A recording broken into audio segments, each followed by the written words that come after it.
Hey everyone. Ever. Try to use a regular AI to make sense of a company's financial report. Oh, yeah. Not It's, pretty. yeah, it's about as useful as a screen door on a submarine. Yeah. Today's deep dive is going to blow your mind because we're talking about Open FinLLMs. You've been deep in the research on this, and Deep, yeah, very deep. I'm a little worried my brain might explode, Oh. honestly. Well, what's mind-blowing about it is this isn't just like one model. This is a whole family of AI models that are just meticulously designed to untangle finance. So buckle up. Okay, so before we dive into the deep end, why do we even need specialized AI for finance? Can't we just get our good friend ChatGPT to, crunch some numbers for us? Yeah, you'd think so, right? But the reality is that traditional AI models, even the really, really smart ones, they're kind of like bulls in a china shop when it comes to finance, right?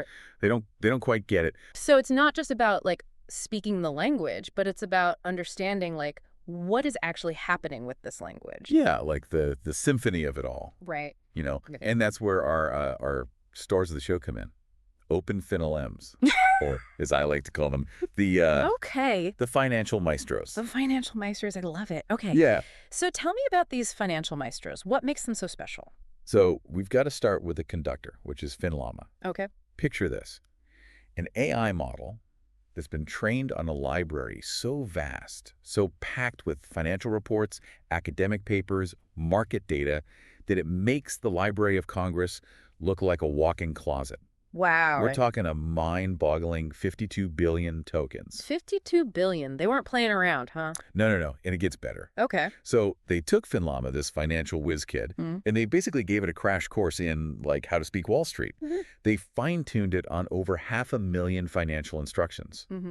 And from that, FinLLaMA-Instruct was born. So we've got the whiz kid who knows everything, and now we've got The prodigy? the prodigy Yeah. Who can actually do stuff? that can apply it. Yeah. Okay. Okay. But there was another one, right? There was something about charts and AI having a love affair. Yes. Yeah. This is where it gets truly revolutionary. This is what we call a multimodal maestro. This is FinLLaVA, and it can analyze images of charts and tables. Hold on. An AI that understands a chart like I'm supposed to. Yes. That's next level. It is. It's bringing AI closer to how we interact with information. Right. Like, we don't just see words, right? We see a chart, we see a table.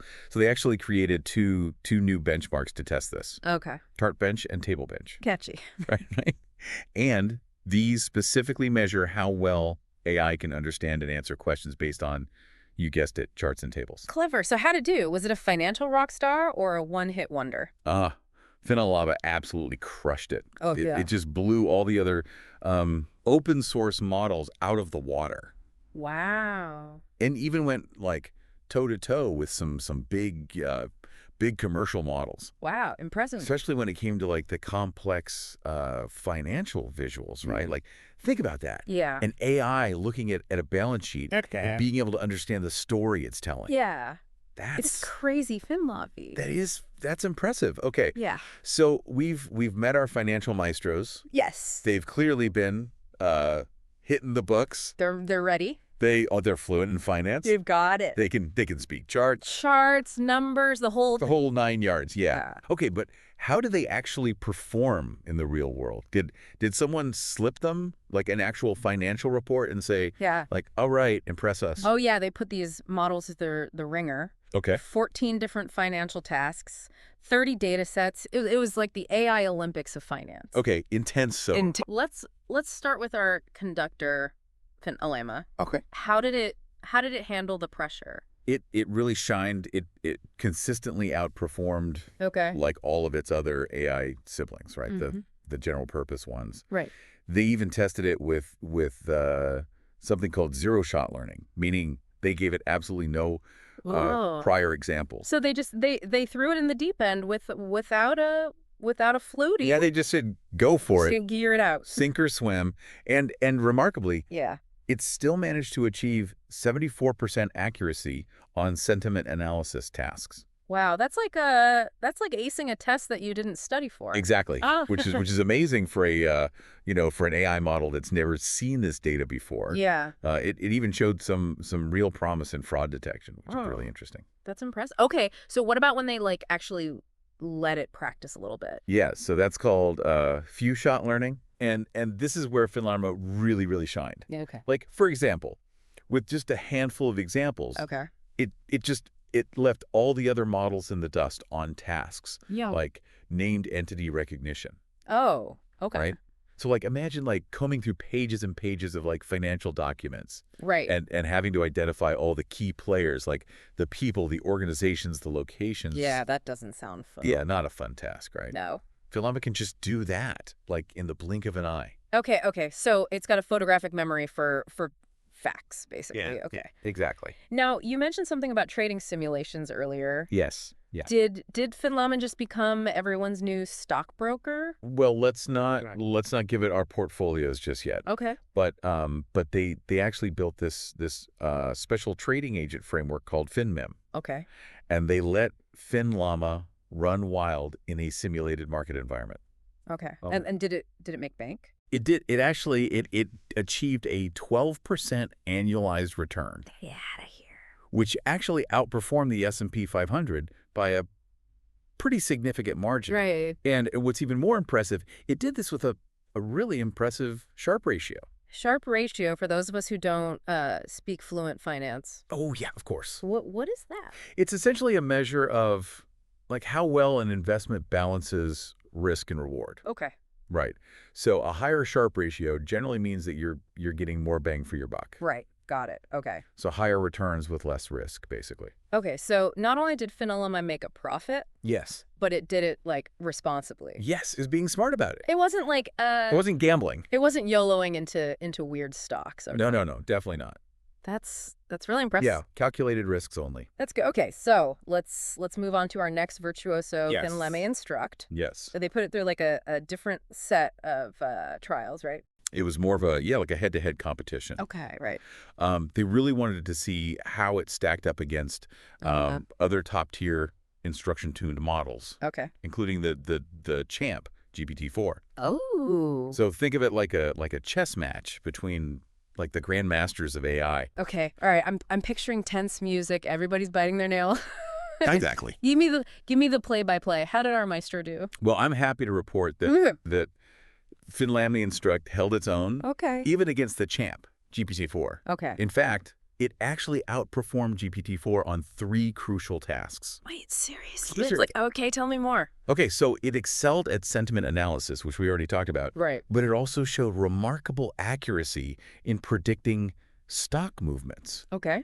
So whether a stock is going to go up or down based on, news and other data, Right. and even in assessing credit risk, so like figuring out how likely someone is to repay a loan. So it's not just crunching numbers. Right. It's understanding like the complex dance of the market, but also like human behavior. It's understanding the nuances, yeah. Okay. Exactly. That's wild. Okay. Pretty impressive stuff. This is getting really interesting. Now I gotta admit, the thing I'm most jazzed about Yes. is FinLLaVA and its ability to just like decode charts and tables. Yes. Like it's like we're teaching an AI to see the matrix here. It really is pushing the boundaries. So remember those benchmarks? Yes. Chart bench and table bench? Chart bench, table bench, yeah. Yeah, they threw like everything at it, right? They did. They threw the whole kitchen sink at it. Bar graphs, pie charts, complex financial tables. Line graphs, scatter plots, everything. Everything. All the visuals.